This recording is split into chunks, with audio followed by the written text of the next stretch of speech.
Baik. Apakah suara saya bisa terdengar dengan baik? Kedengeran, Pak? Oke, baik. Terima kasih.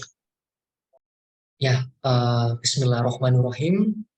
Assalamualaikum warahmatullahi wabarakatuh. Selamat siang semuanya. Waalaikumsalam warahmatullahi wabarakatuh. Waalaikumsalam warahmatullahi wabarakatuh. Selamat siang, Pak. Ya, selamat siang semuanya. Langsung saja ya, saya mulai karena sudah pukul 13 lebih 4 menit. Siang hari ini kita sudah masuk pada sesi yang ke-14 di mata kuliah penganggaran perusahaan ya, di mana kalau Anda cek di Adlink, saya memberikan satu latihan soal ya, dan juga cara penyelesaiannya, yaitu terkait anggaran piutang yang sudah Anda pelajari pada minggu sebelumnya.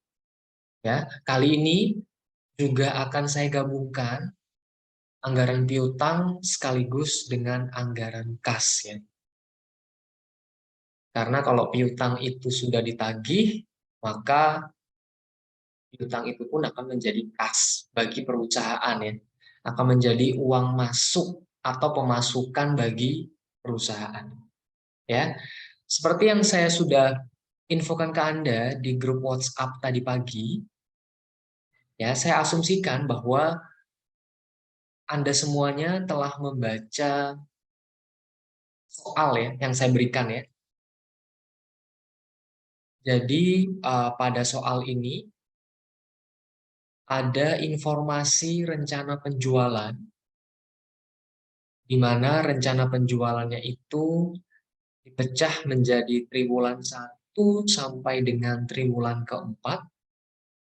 Kemudian untuk triwulan 1 ya, khusus untuk triwulan 1 itu dipecah menjadi per bulan, yaitu Januari, Februari, Maret. Sedangkan untuk triwulan kedua, 3, dan keempat, dia berupa triwulan saja, tidak berupa bulan ya. Jadi khusus untuk triwulan 1 saja yang dipecah menjadi per bulan. Sedangkan untuk triwulan kedua, ketiga, dan keempat, rencana penjualannya dalam bentuk triwulan langsung. Rencana penjualannya bisa Anda cek di sini, di tabel yang ada di rencana penjualan ya. Lalu kemudian informasi berikutnya itu adalah penjualannya itu 50% penjualan dilakukan secara tunai, sisanya dalam bentuk penjualan kredit ya. Artinya apa? 50% dijual secara tunai, kemudian 50% lagi dijual secara kredit. Kemudian ada informasi kerugian dari piutang tak tertagih, yaitu 2% ya. Bad debts-nya adalah 2%. Lalu kemudian informasi berikutnya, bila pengumpulan piutang setelah dikurangi dengan bad debts-nya, maka akan berlaku 60% pada bulan penjualan, 30% pada 1 bulan berikutnya, dan 10% pada bulan berikutnya. Ya, lalu kemudian kalau pada setiap triwulan, nah ya, jadi kalau informasi C ini tadi adalah informasi setiap bulan, untuk informasi D adalah kalau setiap triwulan 80% terjadi pada triwulan penjualan ya. Jadi penagihan piutangnya adalah 80% terjadi saat triwulan penjualan, lalu berlaku 20% pada triwulan berikutnya. Ya, karena di soal ini kan ada yang dalam bentuk per bulan, ada juga dalam bentuk triwulan.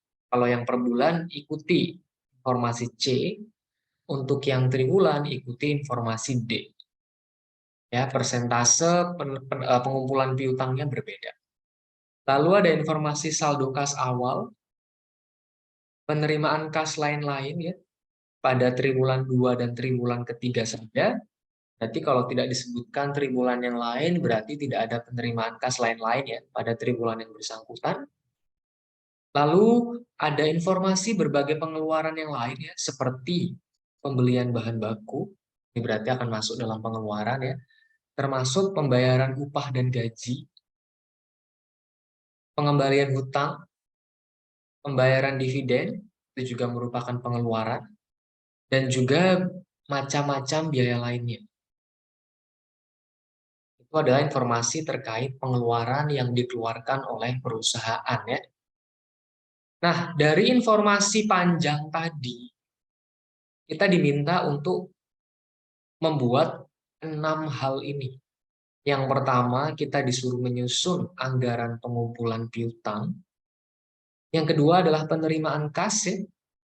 Tentunya untuk poin kedua ini, penerimaan kas itu juga pasti akan masuk di dalamnya adalah berapa banyak piutang yang sudah dikumpulkan, berapa banyak piutang yang sudah ditagih. Itu nanti akan masuk ke nomor 2. Lalu kemudian yang ketiga adalah pengeluaran kas ya. Tadi beli bahan baku, bayar gaji, bayar dividen, macam-macam biaya lainnya. Itu akan masuk poin ketiga. Lalu yang keempat, anggaran kas sementara. Yang kelima, bila terjadi defisit kas, ya, kalau kasnya minus, maka melakukan pinjaman sebesar 5 juta dengan tingkat bunga 18% per tahun, tapi bayarnya per bulan. Susunlah anggaran pembayaran bunga. Lalu kemudian yang keenam, jika kelebihan kas lebih dari 5 juta, jadi kalau kasnya lebih dari 5 juta, lakukan pelunasan hutang ya. Nah, ada syarat kalau kasnya itu lebih 5 juta, maka dilakukan pelunasan hutang. Pertanyaan nomor 6 adalah, susunlah anggaran kas akhir atau anggaran kas finalnya. Ya, maka langsung saja ya, saya langsung aja to the point, langsung ke pertanyaan yang pertama ya, atau penyelesaian untuk pertanyaan yang pertama adalah kita disuruh menyusun anggaran pengumpulan piutang. Ya, untuk anggaran pengumpulan piutang, ya ini kita harus berbalik lagi ke informasi tabel yang pertama ya. Sebelum kita ngomongin anggaran pengumpulan piutang, kita harus bedah dulu, kita harus pecah dulu. Rencana penjualan yang ada di tabel ini, itu harus Anda pecah menjadi 2 ya, yaitu tadi penjualan tunainya 50%, dan 50% lagi penjualan kredit. Lalu nanti untuk piutang tak tertagih, ada atau bad debts ya, itu kerugiannya sebesar 2%. Maka mudah saja kita kalikan masing-masing angka penjualan ini, Anda kalikan dengan 50% untuk penjualan tunai dan 50% juga untuk penjualan kredit. Berarti angka penjualan tunai dan kredit itu sama ya, karena kebetulan di sini adalah sama-sama 50%. Kalau nanti ada tugas ataupun misalkan UAS gitu ya, yang nggak selalu ini 50% ya, bisa saja mungkin tunainya 60% atau kreditnya 40%. Atau bisa jadi penjualan tunainya mungkin 70%, penjualan kreditnya 30% ya. Ini tergantung dengan soalnya. Kebetulan di latihan soal ini, penjualan tunai dan penjualan kreditnya sama-sama 50%. Makanya kita kalikan saja semua angka penjualan di tabel ini, kita kalikan dengan 50%. Hasilnya seperti ini. 50% itu kan setengah ya, atau dibagi 2. Nah, inilah hasilnya. Informasi yang pertama ya. Jadi, bulan Januari, Februari, Maret, triwulan kedua, ketiga, dan keempat, ya, penjualan tunainya tadi ada 50%, penjualan kreditnya juga 50%. Untuk kasus ini, Ya, dari angka rencana penjualan yang ada di soal, itu kan kita kalikan masing-masing 50%. Angkanya sama, karena persentasenya sama. Kita bisa lihat kan, angka penjualan tunai dan penjualan kreditnya sama. Karena proporsinya atau persentasenya 50% tunai, 50% kredit.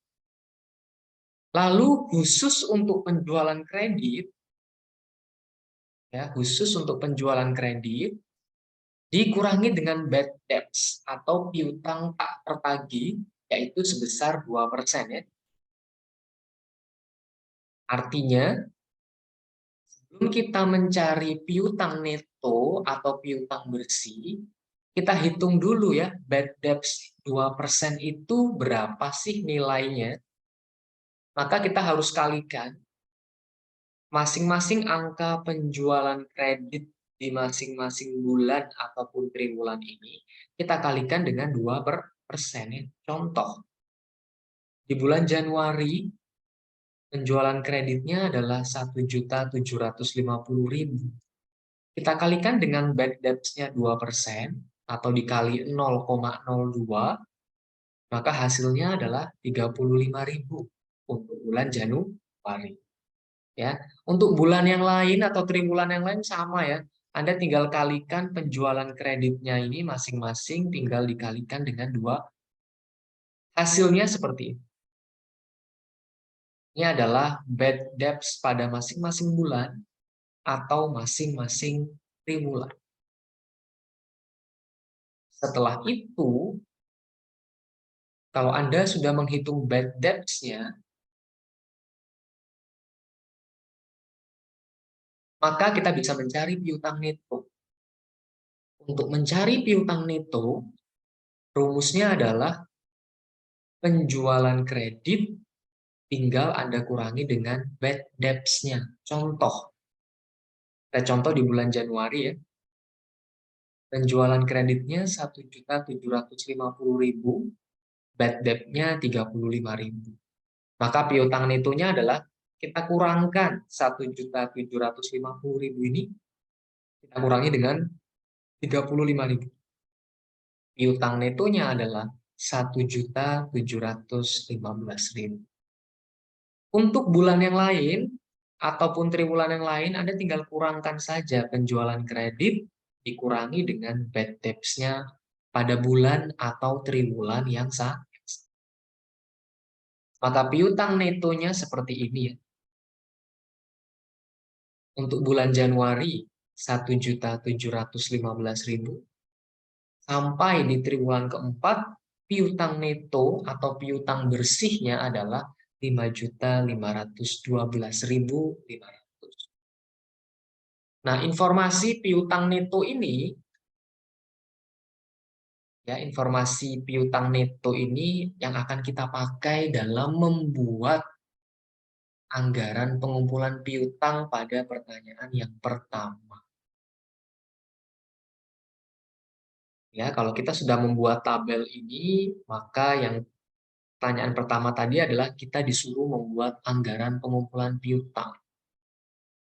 Diingat ya, anggaran pengumpulan piutang ini tadi ada yang dalam bulanan, ada juga yang dalam triwulan. Untuk yang per bulan, tadi skemanya adalah 60% pada bulan penjualan, 30% 1 bulan berikutnya, 10% pada 2 bulan berikutnya. Itu untuk yang bulanan. Untuk yang triwulan, pengumpulan piutangnya adalah 80% pada triwulan penjualan dan 20% pada triwulan berikutnya. Maka cara ngisinya sangat mudah.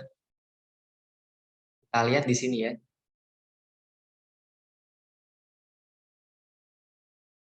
Ingat yang di sini, ya kita asumsikan yang di sini ini adalah untuk yang kolom keterangan ini ya.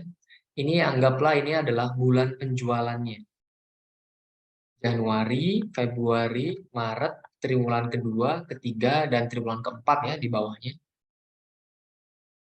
Jadi kolom yang paling kiri ini adalah bulan penjualannya.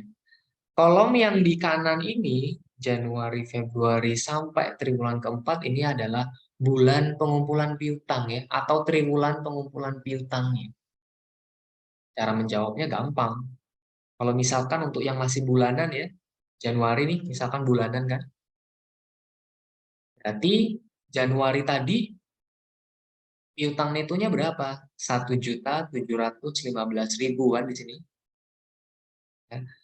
Maka untuk bulan Januari kalikan saja dengan 60% ya. 60% dari 1.715.000 adalah 1.029.000. Karena di bulan penjualan yang sama ya.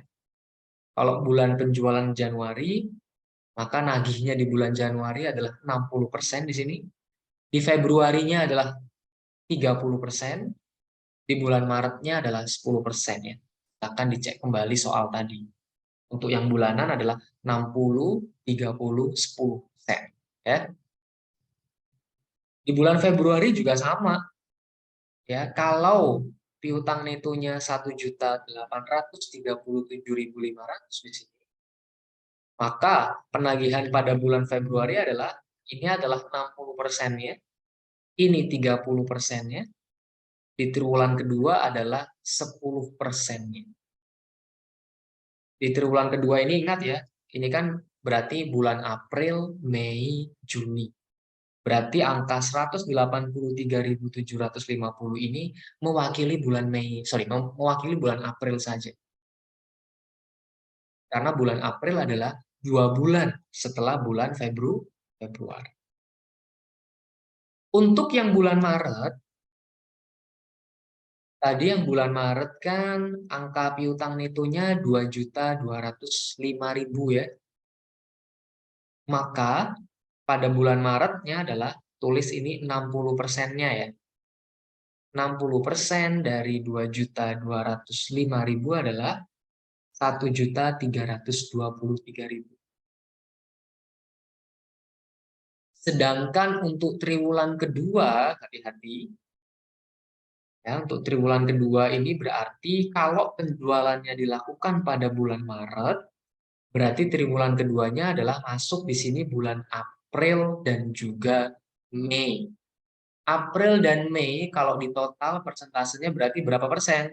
Aprilnya 30%, Mei-nya 10%. Berarti 40%. 40% dari 2.205.000 itu adalah 882.000 di sini. Khusus untuk triwulan kedua ya. Karena kebetulan ini yang bulan Maret ini unik. Ini bulanan, yang ini sudah triwulanan. Tapi nggak usah bingung. Kalau di triwulan kedua, khusus untuk bulan penjualan di Maret, maka triwulan keduanya hanya berisi bulan April dan Mei. April dan Mei, kalau kita jumlahkan persentasenya berarti adalah 40%. 40% dari mana? Aprilnya 30%, Mei-nya 10%. Oke, itu yang bulanan. Kemudian untuk yang triwulan kedua, nah ini sudah berbeda ya. Kalau sudah masuk mulai triwulanan, maka tadi pengumpulan piutangnya adalah 80% pada triwulan penjualan, 20% pada triwulan berikutnya. Ya, jadi 80-20% ya. Jadi kalau triwulan kedua itu piutang netonya adalah 5.880.000, maka untuk triwulan kedua penagihannya adalah 80%-nya, itu segini. Triwulan ketiga ini adalah 20%-nya. Ya, jadi untuk data yang berbentuk triwulanan, cara penagihannya atau pengumpulan piutangnya adalah 80% dari piutang neto pada bulan penjualan itu, dan triwulan berikutnya yaitu adalah 20. Silakan yang pegang kalkulator atau handphone dicek di handphone dan kalkulator masing-masing ya. Untuk triwulan ketiga, kalau piutang netonya 5.145.000, maka triwulan ketiganya adalah ini adalah 80%-nya. Triwulan keempat adalah 20%-nya. Ya. Lalu kemudian untuk triwulan keempat, Kalau piutang netonya adalah 5.512.500, maka untuk triwulan 4 sendiri penagihannya adalah 80% dari 5.512.500 ini, yaitu adalah 4.410.000. Nah, sudah lengkap ya, karena mentok sampai triwulan 4 ya. Jadi untuk penjualan di triwulan keempat, penagihannya cukup sampai triwulan yang keempat saja. Kalau tabel ini sudah Anda lengkapi, maka Anda tinggal jumlahkan pada masing-masing kolom penjualan ya. Masing-masing kolom pengumpulan piutang. Contoh, bulan Januari berarti pengumpulannya berapa? Maka dijumlahkan saja, ini bulan Januari totalnya ya 1.029.000. Untuk Februari Anda jumlahkan saja ini semua angka yang ada di sini, hasilnya sekian. Bulan Maret itu sekian, triwulan kedua sekian, triwulan ketiga sekian, triwulan keempat sekian. Jadi jumlahkan angka pada kolom yang sama. Ini angka-angka total yang paling bawah ini adalah jumlah uang yang sudah berhasil dikumpulkan. Jumlah uang yang sudah berhasil ditagih. Artinya, ini angka-angka ini akan menjadi pemasukan atau penerimaan kas bagi perusahaan. Paham ya? Piutang itu akan menjadi kas atau menjadi penerimaan atau pendapatan perusahaan kalau sudah ditagih. Dari informasi jawaban A, ya tadi saya bilang, angka yang paling bawah ini adalah penerimaan kas perusahaan dari piutang. Maka kalau kita menjawab pertanyaan B itu adalah anggaran penerimaan kas. Ya. Yang pertama dari piutang ya. Yang pertama adalah dari piutang, maka untuk bulan Januari sampai triwulan keempat penerimaan kasnya adalah angka yang di sini ya. Angka-angka ini Anda pindahkan ke piutang pada jawaban B. Angkanya sama kan? Ini adalah penerimaan kas perusahaan dari pengumpulan piutang. Lalu kemudian penerimaan kas berikutnya dari penjualan tunai. Penjualan tunai ini berarti Anda ambil angka-angka ini dari tabel yang pertama ya, yaitu jawaban awal Anda. Ya. Penerimaan kas dari penjualan tunai itu Anda ambil dari sini. Ya, Anda buat dalam bentuk horizontal ya. Kalau ini kan vertikal ya. Januari sampai triwulan keempat Anda buat horizontal. Itu adalah penerimaan kas dari penjualan tunai. Ini ya, angka-angkanya ya. Januari 1.750.000 sampai pada triwulan keempat adalah 5.625.000. Lalu kemudian ada penerimaan kas lain-lain. Ya, Anda lihat di informasi soal ya, itu terjadi pada triwulan kedua 2 juta, triwulan yang ketiga adalah 3 juta. Kita misalkan kembali ke soal ya, ada penerimaan lain-lain. Nah, di sini poin ketiga ya. Penerimaan kas lain-lain itu di triwulan kedua 2 juta, triwulan ketiga 3 juta.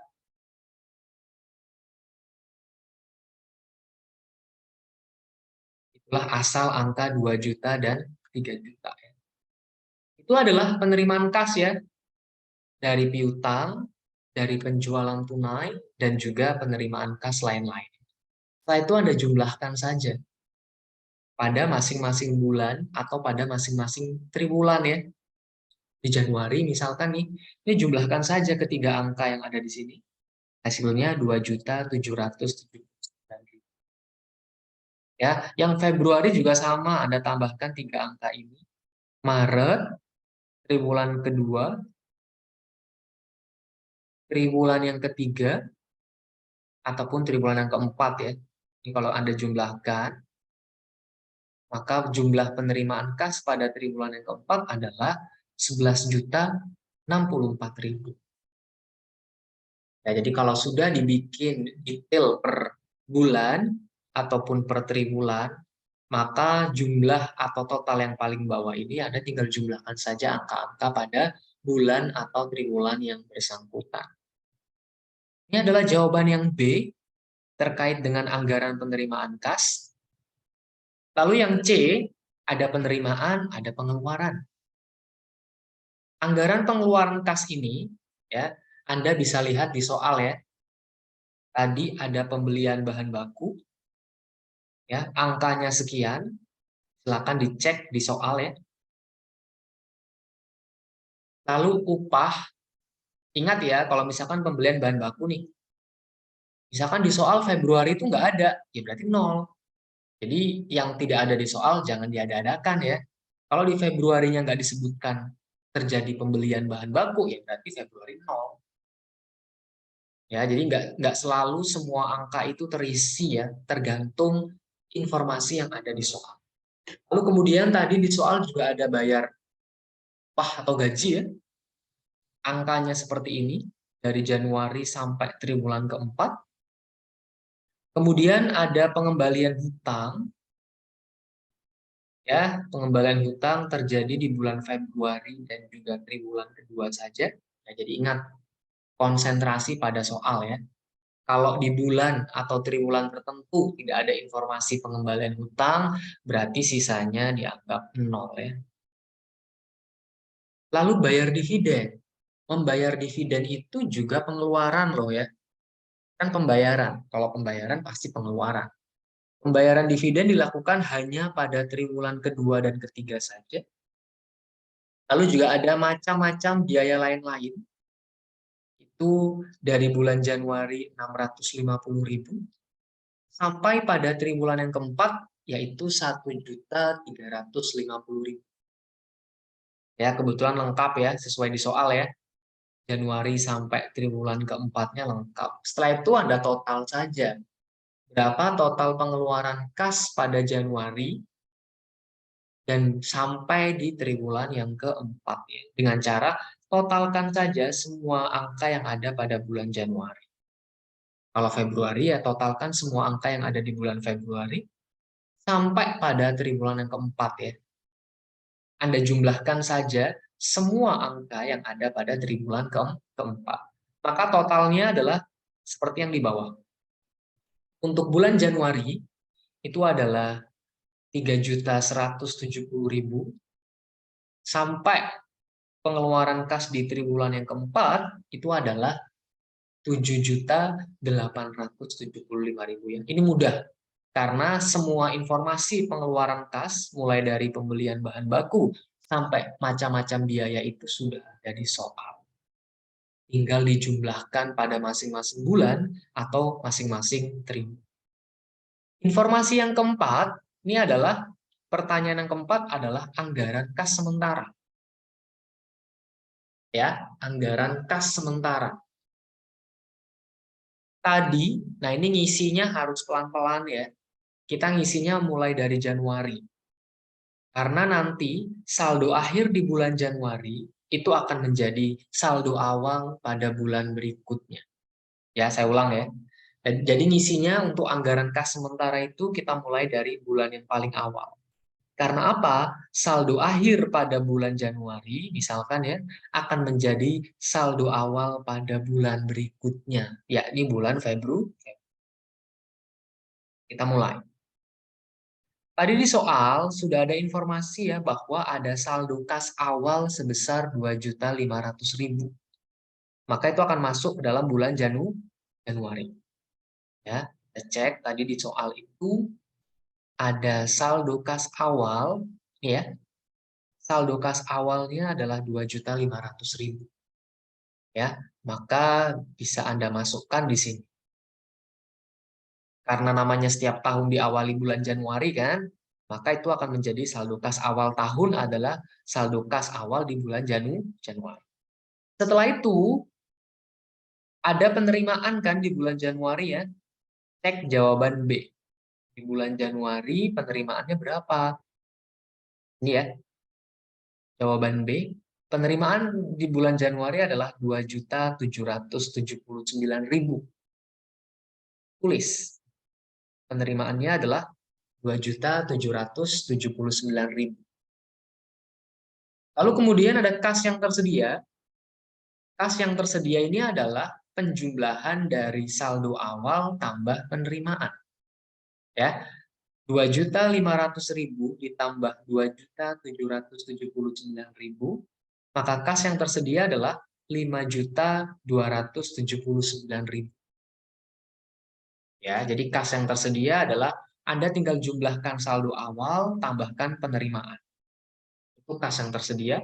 Lalu dikurangi, kas yang tersedia ini perlu Anda kurangi dengan pengeluaran.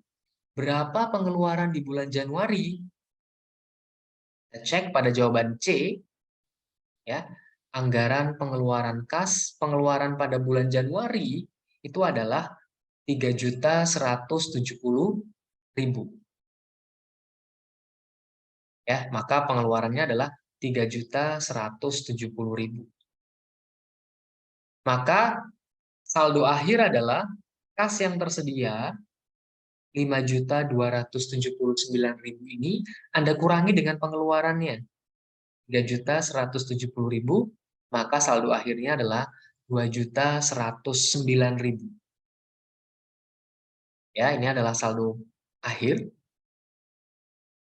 Saldo akhir bulan Januari akan menjadi saldo awal pada bulan berikutnya, yaitu bulan Februari.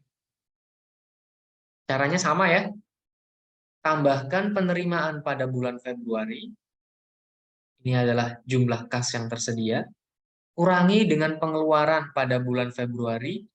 Itu adalah saldo akhir pada bulan Februari. Saldo akhir pada bulan Februari akan menjadi saldo awal pada bulan Maret. Ya, lalu caranya tetap sama. Tambahkan penerimaan kas di bulan Maret, maka kas yang tersedia sebesar 5 juta sekian.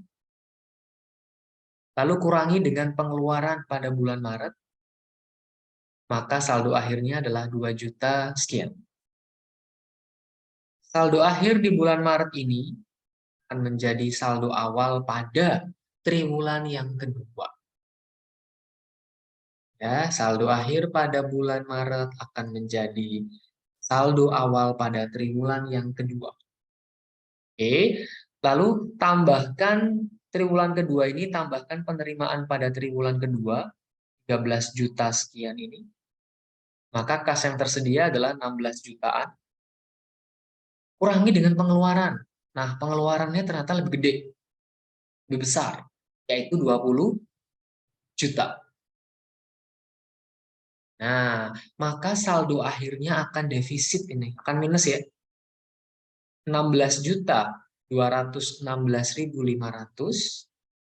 Anda kurangi dengan 20.775.000, maka saldo akhirnya adalah minus 4.558.500 ya.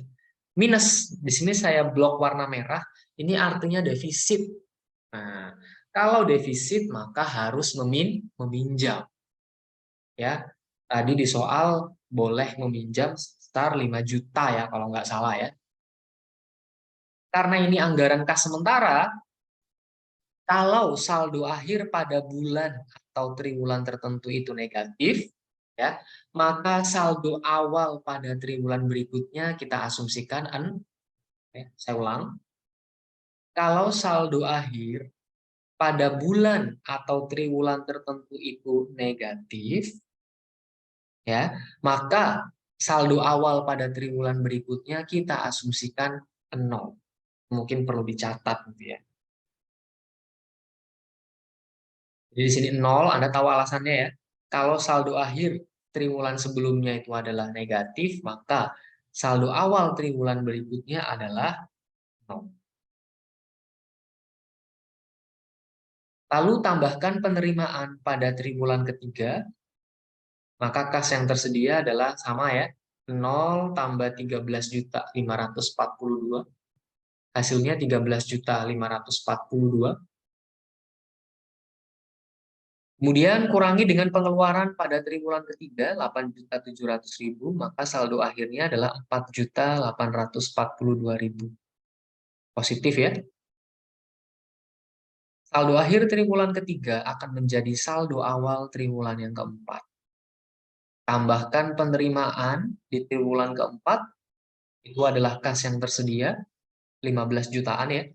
Kurangi dengan pengeluaran pada triwulan keempat, maka saldo akhir di triwulan keempat adalah 8.031.000. Ini adalah anggaran kas sementara. Ya, karena masih kas sementara ya. Karena nanti pada posisi dia defisit itu tadi ada keterangan kan, boleh pinjam sebesar 5. Ya, coba kita cek di sini di soal tadi. Ini ya. Untuk menjawab pertanyaan kelima nih. Tadi kan kita baru sampai nomor 4 ya, anggaran kas sementara. Sebelum menjawab pertanyaan kelima, di sini ada keterangan kan, bila terjadi defisit kas, nah tadi terjadi defisit kas pada triwulan kedua ya, maka melakukan pinjaman sebesar 5 juta. Ya, dengan tingkat bunga 18% per tahun ya. Jadi 18% itu per tahun, tapi bayarnya per bulan. Artinya apa? Kita perlu bagi nih perlu kita bagi 18% ini tingkat bunganya ya, kita bagi dengan 12. Maka nanti kita akan mendapatkan per bulannya itu bunganya berapa persen ya. Dengan cara 18% dibagi 12. Pertanyaan kelima, susunlah anggaran pembayaran bunga. Ini nomor 5 itu kita disuruh susun anggaran bayar cicil bunganya itu berapa sih? Ya. Lalu kemudian nomor 6 nanti ya sekalian, bila kelebihan kas lebih dari 5 juta, dilakukan pelunasan utang. Kalau kasnya lebih 5 juta, lakukan pelunasan utang, lalu susunlah anggaran kas akhir. Oke, saya langsung ke pertanyaan nomor 5. Nah, ini ya. Kita harus kembali ke nomor 4 tadi dulu. Tadi saldo akhir mengalami defisit pada triwulan kedua. Triwulan kedua itu dimulai dari bulan apa? Bulan April tentu ya. Kan triwulan kedua itu kan bulan April, Mei, Juni. Artinya ya, di bulan April itu perusahaan ini minjam 5 juta ke bank. Kalau Anda ngutang ke bank di bulan April, maka Anda itu nggak langsung bayar cicilan bunganya itu di bulan April loh ya. Anda baru bayar cicilan bunganya itu di bulan berikutnya, yaitu di bulan Mei. Paham ya? Jadi karena tadi defisitnya terjadi di triwulan 2, di mana triwulan 2 itu awalnya dari bulan April kan, maka pinjam 5 juta. Bayar cicilan bunganya itu adalah pada 1 bulan berikutnya setelah kita pinjam. Kalau kita pinjam di bulan April, bunganya baru kita cicil dari bulan Mei 1 bulan berikut. Kita lihat di sini. Ya, tadi saya bilang April berarti ya, awal dari triwulan 2 kan April, pinjam 5 juta. Bunga per tahunnya 18%. Berapa bunga per bulan? Bunga per bulannya adalah 18% bagi 12. 12 dari mana? Karena setahun itu ada 12 maka bunga per bulannya adalah 1,5% ya. Kemudian besarnya cicilan per bulannya berapa? Cicilan per bulannya ya gampang ya. Bunga per bulannya 1,5% kalikan dengan pinjamannya tadi. Tadi minjam 5 juta. Berarti cicilan per bulannya adalah 1,5% kalikan dengan 5 juta. Jadi per bulannya itu nyicil 75.000. Nah, disinilah ya, jadi setiap bulannya nyicil 75.000. Kalau minjemnya di bulan April, maka nyicilnya mulai bulan Bulan Mei 75.000, Juni 75.000. Ya. Jadi untuk triwulan 2 saja bayar cicilan bunganya itu adalah bulan Mei dan Juni saja. April nggak bayar cicilan bunga. Kenapa? Karena minjemnya baru mulai April. Bayar cicilan bunganya adalah bulan berikutnya. Makanya di sini mulai bulan Mei. Jadi untuk triwulan kedua bayar cicilannya 150.000 ya. Dari 75.000 ini tambahkan 75.000. Untuk triwulan ketiga ya bayarnya pas 3 bulan, Juli, Agustus, September. Di total 75.000 kali 3 adalah 225.000. Triwulan keempat juga sama ya. Mulai bulan Oktober, November, dan Desember, maka 75.000 ada kalikan 3, ya, hasilnya adalah 225.000. Ini adalah cicilan bunganya untuk triwulan yang keempat ya, yaitu sebesar 225.000. Ini adalah anggaran pembayaran bunga ya, atau anggaran pembayaran cicilan bunganya. Setelah itu, kalau kita sudah tahu berapa besarnya cicilan per triwulan ya, triwulan kedua 150.000, triwulan ketiga 225.000, triwulan keempat 225.000, maka pertanyaan yang terakhir adalah kita susun anggaran kas finalnya. Ya, angka-angka ini ya, anggaran kas final ini akan berhubungan dengan angka-angka pada anggaran kas sementara yang sudah Anda buat tadi di jawaban D. Delta ya, jawaban D. Ya, cuman di anggaran kas final itu ada tambahan informasi seperti hutang ya. Di mana tadi di anggaran kas sementara nggak ada hutang, dan juga ada angsuran hutang ya. Ini tadi di anggaran kas sementara juga nggak ada. Dan juga bunga. Di anggaran kas final ini adalah sebetulnya adalah penyempurnaan dari anggaran kas sementara. Ya. Oleh karena itu, angka-angka yang ada di bulan Januari, Februari, dan Maret sebetulnya akan sama dengan yang ada di anggaran kas sementara pada jawaban B. Ya, saya ulang. Angka-angka pada anggaran kas final di bulan Januari, Februari, dan Maret itu akan sama dengan angka-angka yang ada di anggaran kas sementara yang ada di jawaban D tadi. Ya. Paling gampang ceknya adalah dari saldo akhir ya. Kita cek di Januari 2.109.000, Februari 101.251.000, di bulan Maret 2.446.750. Ya, kita cek ya, sampai bulan Maret ini harusnya angkanya sama. Kita cek dengan jawaban B. Sama kan? Ya. Jadi untuk anggaran kas final untuk bulan Januari, Februari, Maret sama. Yang berbeda nanti mulai triwulan kedua, ketiga, dan keempat. Kenapa? Karena mulai triwulan kedua tadi kita mulai utang ke bank. Lalu ada bayar cicilan bunga dan seterusnya ya. Jadi untuk yang bulan Januari, Februari, dan Maret, pada anggaran kas final angkanya sama dengan anggaran kas sementara. Ini ya. Untuk hutang, angsuran hutang, dan juga bunga, itu Anda tulis 0 saja. Kenapa? Karena hutang dan bunga itu ada mulai dari bulan April atau triwulan kedua. Oke, kalau sudah sampai bulan Maret, saldo akhir pada bulan Maret akan menjadi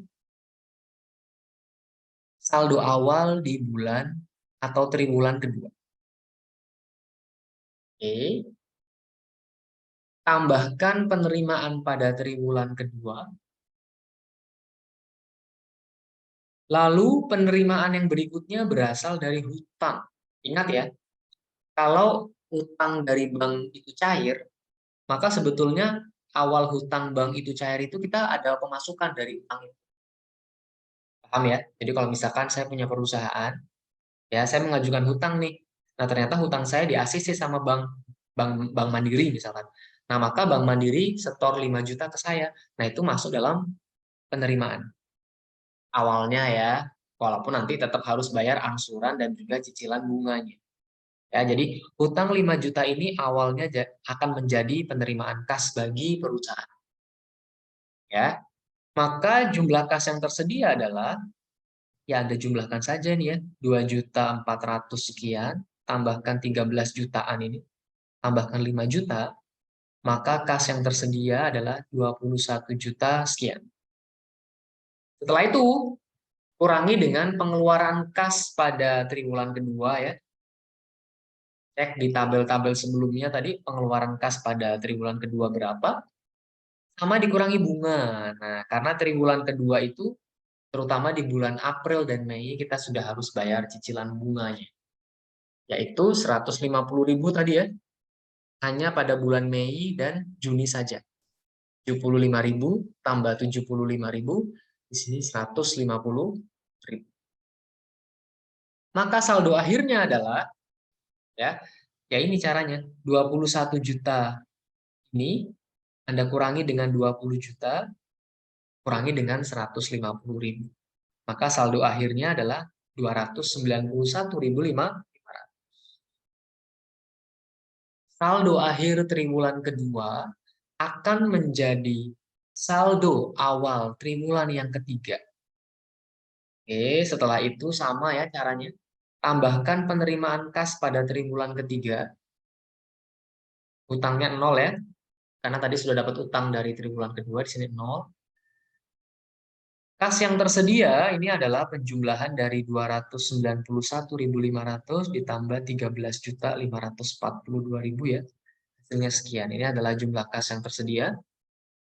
Lalu kas yang tersedia ini dikurangi dengan pengeluaran kas di triwulan 3 yaitu 8.700.000, lalu dikurangi dengan pembayaran bunga yaitu 225.000 ya. Maka saldo akhirnya adalah 4.908.500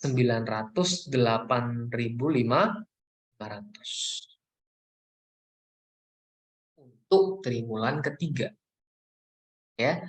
Saldo akhir triwulan yang ketiga ini akan menjadi saldo awal triwulan yang keempat. Ya. Setelah itu caranya sama. Anda tinggal tambahkan penerimaan kas pada triwulan keempat ya. Lalu jumlah yang tersedia adalah Anda jumlahkan kedua angka ini. Maka total kas yang tersedia adalah 15.972.500 ya. Dikurangi dengan pengeluaran kas pada triwulan keempat adalah 7 juta sekian. Dikurangi bunga 2 juta, dikurangi bunga pada triwulan keempat ya, bayar cicilan bunganya 225.000. Nah, kalau kasnya ini sisa lebih dari 5 juta pada triwulan keempat ya, maka kita langsung bayar angsuran utangnya. Jadi yang 5 juta tadi itu kita ngutang langsung dibayar di sini pada triwulan yang terakhir ya. Kalau saldo akhirnya cukup. Nah, di sini langsung dikurangi 5 juta yang utang tadi di awal ya. Ternyata setelah dikurangi 15 juta ini dikurangi 7 juta, kurangi 5 juta, kurangi 225.000. Saldo akhirnya ternyata masih sisa positif ya. 2.872.500. Ya, itulah alasan kenapa pada triwulan keempat di sini langsung dibayar angsuran utangnya yang 5 juta tadi ya, langsung dilunasi plus bunganya. Ya, artinya apa? Pak, kenapa triwulan ketiga nggak dibayar, Pak? Nah, karena ini saldo akhirnya aja 4.908.500 ya. Kalau dikurangi 5 juta, di sini pasti negatif. Dilakukan pembayaran 5 juta, ya, kalau saldo akhirnya ini setelah dikurangi 5 juta ya, masih tetap positif. Itulah alasan kenapa angsuran utang di sini dibayar pada triwulan keempat.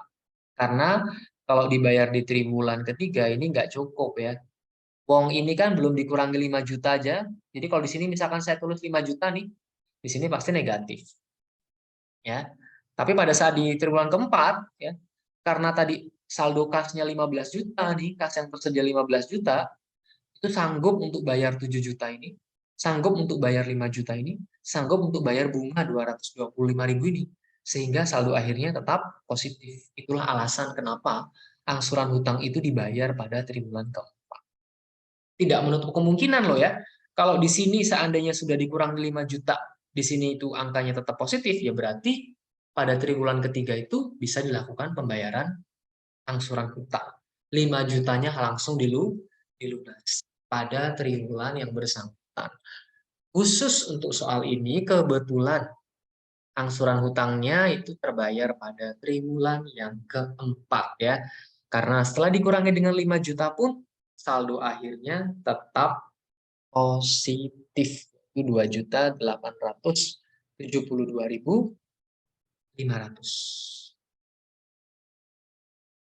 Ya, ini mungkin bentuk soal terakhir yang bisa saya berikan ke Anda ya, terkait dengan latihan soal seputar anggaran kas dan juga piutang. Ya, nanti kalau misalkan ada yang belum jelas ya, ini kan Anda bisa tanya ke saya lagi di pertemuan terakhir minggu depan. Ya, karena kita masih punya satu pertemuan lagi ya sebelum UAS ya. Jadi minggu depan itu Anda boleh bertanya ke saya jika ada beberapa poin yang belum jelas dari latihan soal ini. Lalu kemudian akan saya jelaskan seputar UAS-nya ya. Jadi di minggu depan itu deadline saya hanya itu kepada Anda ya. Saya akan menjelaskan bentuk soal UAS-nya seperti apa. Yang penting yang perlu Anda tahu ya, untuk UAS-nya akan saya rubah sistemnya. Yang pasti UAS-nya adalah closed book ya. Jadi silakan pelajari semua latihan soal saya. Dimulai UAS nanti akan saya treatment Anda dengan closed book ya, tutup buku. Saya ingin melihat ya, apakah open kemarin itu, karena banyak kecurangan kemarin yang saya temukan ya, saat UAS, bahkan jawaban temannya itu lupa ya, itu keikut ke jawaban dia. Itulah alasan kenapa mulai UAS nanti akan close book ya. Minggu depan akan saya jelaskan lebih detail, dan kode soalnya akan beda-beda. Ya, Anda akan punya soal yang berbeda dengan sebelah Anda. Minggu depan akan saya jelaskan ya. Oke, terima kasih atas perhatian Anda di sesi yang ke-13 ini. Sampai ketemu pada pertemuan berikutnya. Wassalamualaikum warahmatullahi wabarakatuh. Waalaikumsalam. Waalaikumsalam. Waalaikumsalam warahmatullahi